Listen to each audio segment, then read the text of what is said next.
اس لیے وہ اسے اپنے گھر لے آئے۔ ان کے لیے صدمہ دوہرا تھا۔ ایک تو عظیم لاپتہ ہو گیا تھا اور دوسرا صدمہ یہ تھا کہ انوری کے لیے دنیا تاریک ہو گئی تھی۔ وہ اس کی دوسری شادی بھی نہیں کر سکتے تھے۔ اب انہوں نے اپنی جوان بیٹی کو، جس کی عمر مشکل سے 21 سال ہوگی، ساری زندگی کے لیے اپنے دروازے پر بٹھائے رکھنا تھا۔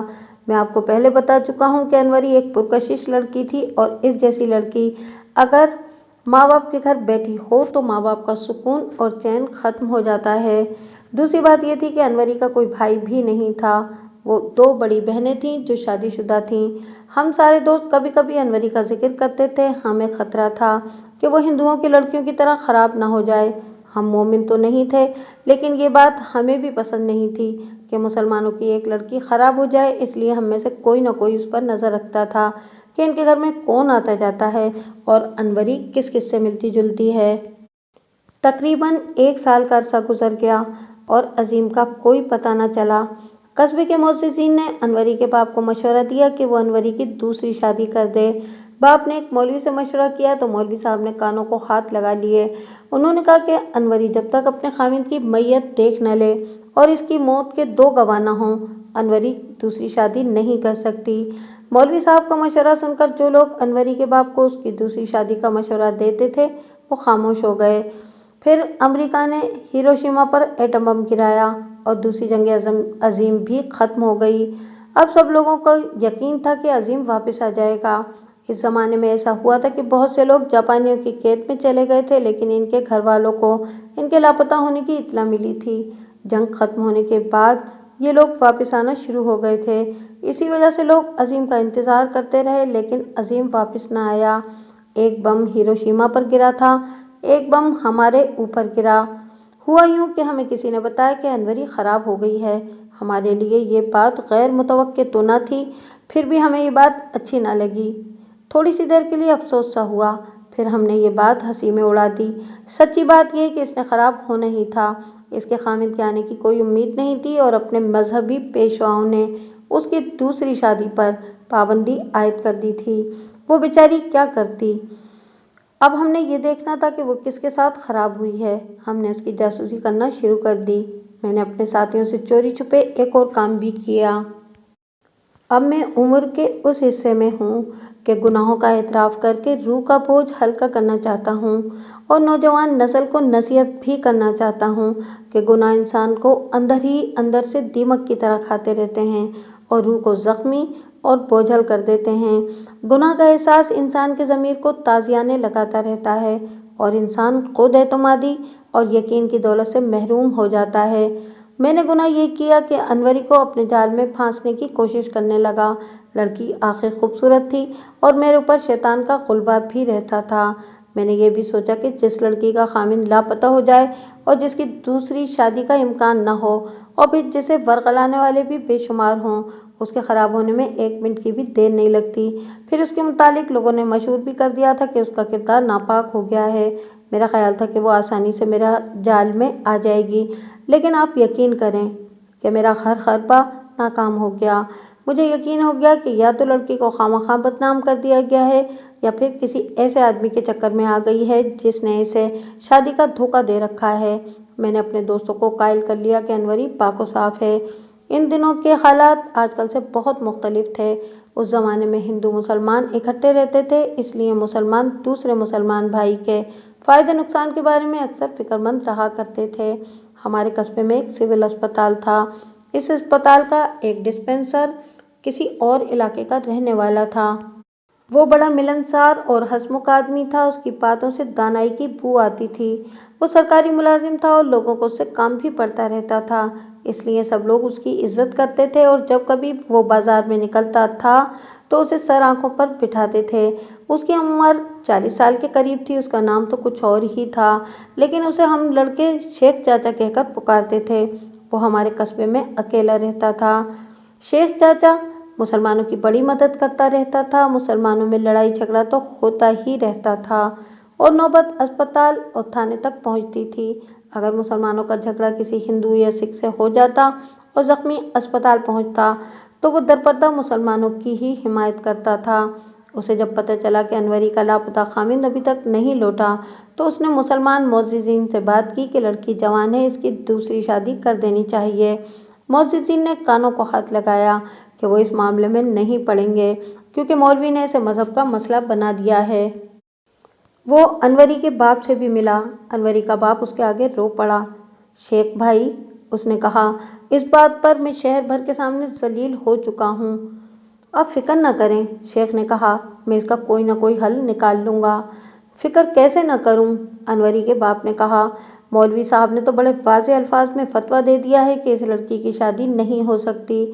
اس پر شیخ چاچا کو بڑا طیش آیا اور وہ میرے والد صاحب کے پاس آ گیا۔ میں اس وقت والد صاحب کے پاس ہی بیٹھا ہوا تھا۔ ملک صاحب، اس نے والد صاحب سے کہا، آپ مولوی صاحب کو سمجھانے کی کوشش کریں۔ مسلمانوں کی عزت کا سوال ہے۔ انوری کی شادی نہ ہوئی تو یا تو وہ خراب ہو جائے گی اور اگر خراب نہ ہوئی تو بدنام تو ضرور ہوگی۔ ہندوؤں اور سکھوں کے سامنے ہماری بہت بے عزتی ہوگی۔ شیخ صاحب، والد صاحب نے کہا، یہ مذہب کا معاملہ ہے اور مذہب کو مولوی صاحب مجھ سے اور آپ سے بہتر سمجھتے ہیں۔ یہ انوری کے باپ کا کام ہے کہ وہ اگر اس مولوی کے فتوے سے مطمئن نہیں تو کسی اچھے دینی مدرسے سے فتویٰ لے آئیں۔ یہاں کے مولوی صاحب نے اگر فتویٰ دے دیا ہے کہ انوری کی شادی نہیں ہو سکتی تو پھر ان سے بات کرنے کا کوئی فائدہ نہیں۔ وہ اپنی بات پر قائم رہیں گے۔ میں تو دینی معاملے میں دخل دینے سے بہت ڈرتا ہوں۔ مجھے ان مولویوں کا کوئی ڈر نہیں۔ شیخ چاچا نے بھڑک کر کہا، میں خود بات کروں گا۔ پھر بات کر دیکھو، والد صاحب نے ہنستے ہوئے کہا۔ وہ ایک فتویٰ اور بھی دے چکے ہیں۔ انہوں نے کہا ہے کہ جو شخص اس شادی کے لیے زور لگائے گا وہ گناہ گار ہوگا اور اس کا اپنا نکاح ٹوٹ جائے گا۔ پھر تو میں ضرور بات کروں گا۔ شیخ چاچا نے کہا، مجھے تو کوئی خطرہ نہیں، میرا تو نکاح اس وقت ٹوٹ گیا تھا جب میری بیوی فوت ہو گئی تھی۔ والد صاحب نے اس معاملے میں مداخلت کرنے سے صاف انکار کر دیا تھا، لیکن مجھے شیخ چاچا کی باتیں بہت پسند آئیں۔